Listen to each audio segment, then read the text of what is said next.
Welcome everybody to a video that I call 30 Years to Life. Basically in these video series I count down my top 10 per year on what my top 10 movies are, my favorite movies are for that year. What I'm going to do is it's a brief description of why I like these movies and everything. If you are curious about why I like these movies, or you want a more in-depth review of it, please by all means leave it in the comment section below. That way I know I can put that video, I can make a video for that in my throwback and rewind videos on Thursdays. So definitely, that's what I'm going to do. And I'm going to do 30 years of this. I mean, I started watching movies back in 1987 in theaters, so that's the movies. We're going to go all the way back to that time and my top 10 favorite movies to that year. But in this video, I'm going to start with 2017, and we're going to just keep working ourselves back in each video. These videos are going to take a while to get all the way back to that part, but this is what I want to do. So here's my top 10 for 2017, guys. Coming in at number 10 is Coco. This movie right here, Pixar just knocked it out of the park with this one. If you are living in any Latin home, I'm going to tell you right now, this is one of those movies that gets watched all the time, just like Selena and La Bamba. It is a great film, and a great film for kids, especially inspiring musicians and everything. Definitely want to go with this film. One of the best movies that year. Coming in at number 9 is Wonder Woman.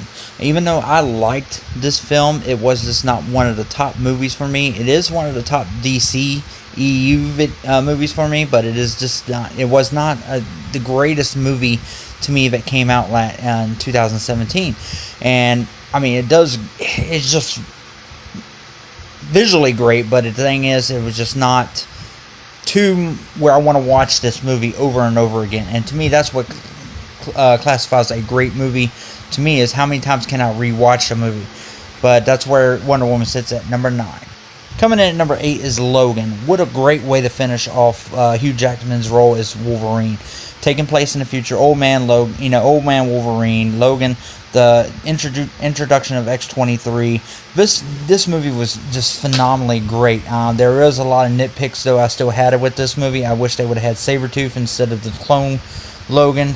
But it is what it is. It's still a great movie. I will go back and watch this movie, a few times over, but it's still not one of those ones I want to watch all the time.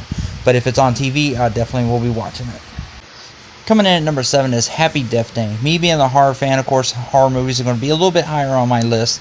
But I like this film only because of the fact that it was something totally different than we usually get in our horror films. And I love the Groundhog Day scenario that happens in this film. And from the very beginning, it just got me, interested and kept me interested the entire movie, trying to figure out who the killer is. And I love actually like the twist at the end of this film. But that's where Happy Death Day sits at number 7. Coming in at number 6 is Pirates of the Caribbean, Dead Man Tell No Tales.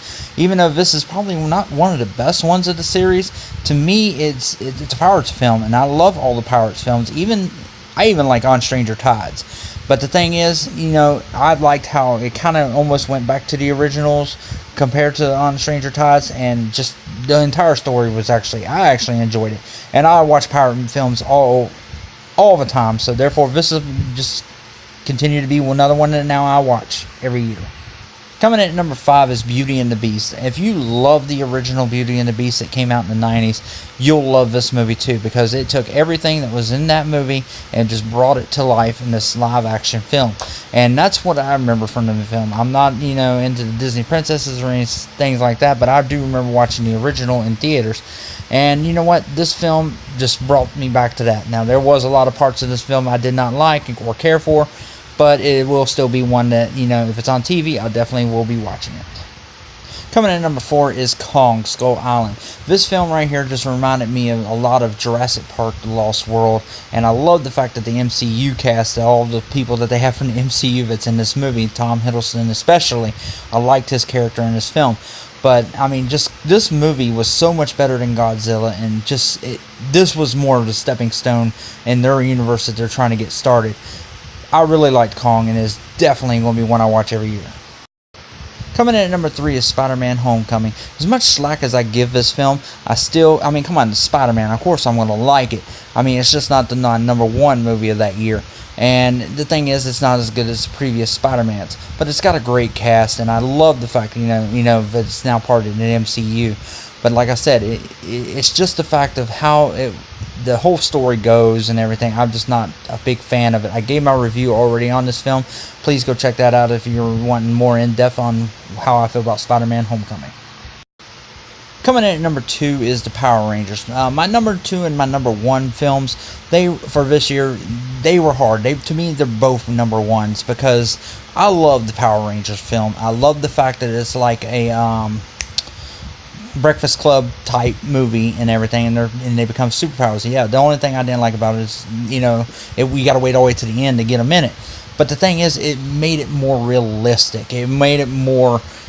It wasn't as corny as the old show was and everything. So therefore, I love this film, and it saddens me that this film did not do as good in theaters as, like say Ninja Turtles and stuff like that, because those movies ain't as good as this movie, in my opinion. Power Rangers to me is kind of my number 1 movie, but it also is in this list my number 2. And coming in at number 1 is It. Yes, like I said, I'm a horror fan, so therefore I have been preaching and hoping that they would remake the old It for the longest time. It finally came out. This movie right here was just scary. It was great. I enjoyed the hell out of it. And it's not just a movie that I'm going to watch every Halloween. It is going to be a movie that I probably watch almost every month. Because I'm a horror fan. I love scary movies, and they did such a great job on this film that I loved it that much, and that is why it is my number 1. I do plan on doing a full review of this movie and more in depth of why I like this movie. It'll be on my new show, Den of Horrors, and so look for that coming soon, guys. I am definitely going to go in depth on this one. So that is my 2017 top 10, guys. Hope you enjoyed it. Please subscribe. Leave your comments below if there's anything you want to see me review. And until next time, guys,